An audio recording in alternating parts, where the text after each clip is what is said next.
Just because you can take pictures of someone in public and post them online, should you? One family says if it's of vulnerable people like their sister, it shouldn't be allowed.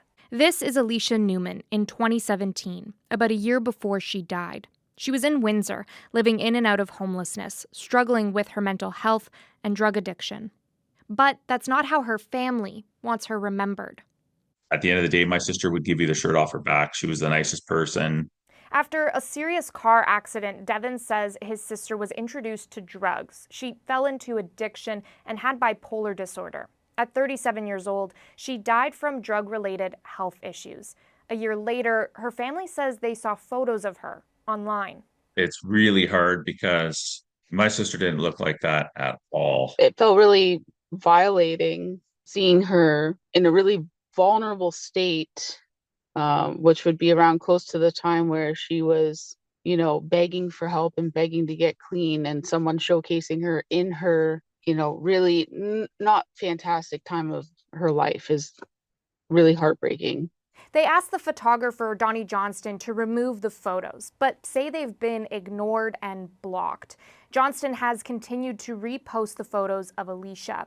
He didn't want to comment to CBC News, but has previously said on his Instagram, "I don't claim to be anything but a photographer. I will never take down any photo for any reason ever." End of story. He often posts pictures of people living on the streets, some more explicit than others. The family agreed for CBC News to share the photos of Alicia with hopes that by speaking out, they'd take back control of her story, but also that this conversation leads to more protections.